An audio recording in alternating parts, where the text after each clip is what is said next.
This next example is a little bit more difficult. We are dealing with a cubic function, something with a cubed in it. If we know a bit about cubic functions, we can tell this thing's going to have a y-intercept of 5. It's going to be increasing because we've got a positive coefficient of x cubed, so it's going to look kind of like that.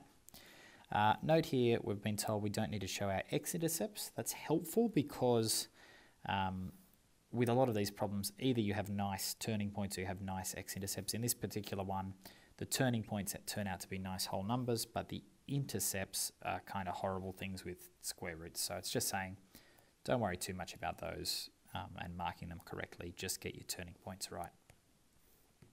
So as with all of these problems, the first thing we should do is to find the derivative. And in this particular case, we get that 6x squared plus 6x minus 12. And we know that turning points occur, or stationary points occur, when our derivative is equal to 0. So we need to set this guy equal to 0.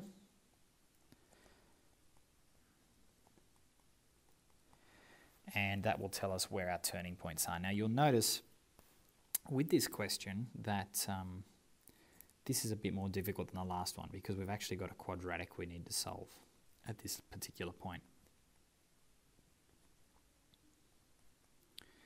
So in this particular case, we are looking for two numbers that multiply to give -2 and that add to give +1. And those two numbers, I mean, there's not many options if you're multiplying to give -2, so you're thinking it's going to be 2 and 1.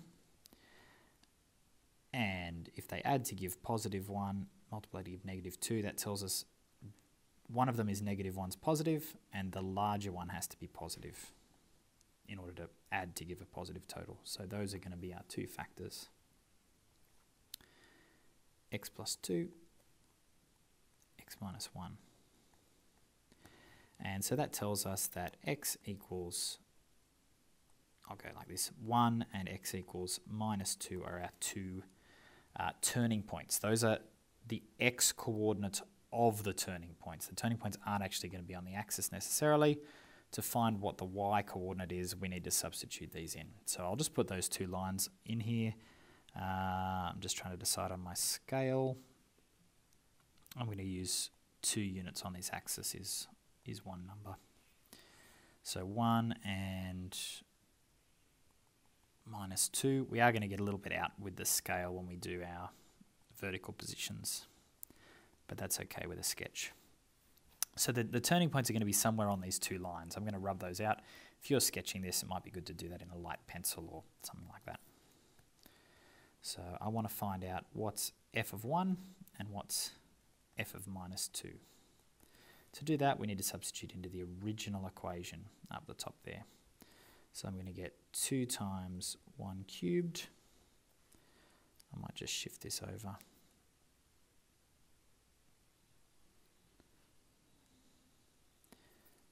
Where was I?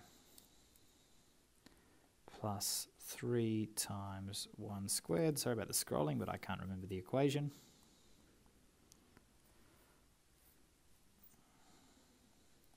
Lovely. Oh, that 1 should be x should be a 1. So I'm going to get 2 plus 3 minus 12 plus 5. That will give me -2. Now this one here, I have a feeling is going to be a bit nasty.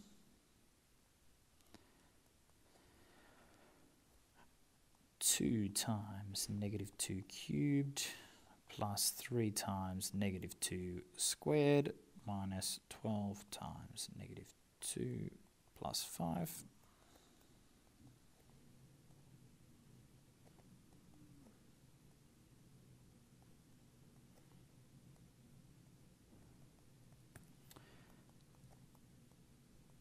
Getting a bit of work here. Okay, so I'm going to get -48 plus 12 plus 5.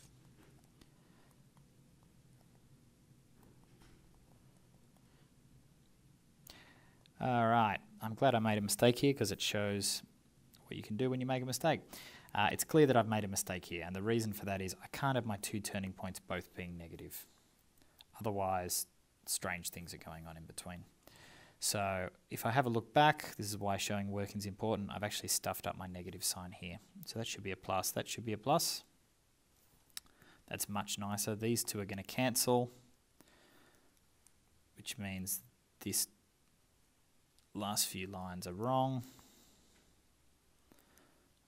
There we go, that's much better. 12 plus 5 equals 17. So that's going to be much better. Okay, that means I've got one turning point up here somewhere, and I've got one turning point down here somewhere. And that kind of makes sense with what I'm expecting. Again, note the scale's not quite right here. That top one is clearly not 17, if that is 2, negative 2, sorry. But it's all right, it is a sketch. So those are going to be the locations of my two new turning points. I'm going to get rid of these lines. I've been told that I've worked out that my y-intercept is going to be 5, so we'll just put it roughly in. It's not really that precise, but that's okay. And I'm going to have a go at sketching this thing. So it's got a turning point up here and it's got a turning point down there. That kind of tells you most about the shape. So as long as it looks roughly right, we should be okay. We should put our coordinates in. So when we put x equals 1 in, I got a y value of -2. So this point is 1 minus 2. This point here was -2, 17. Keep scrolling down. So I better put those on.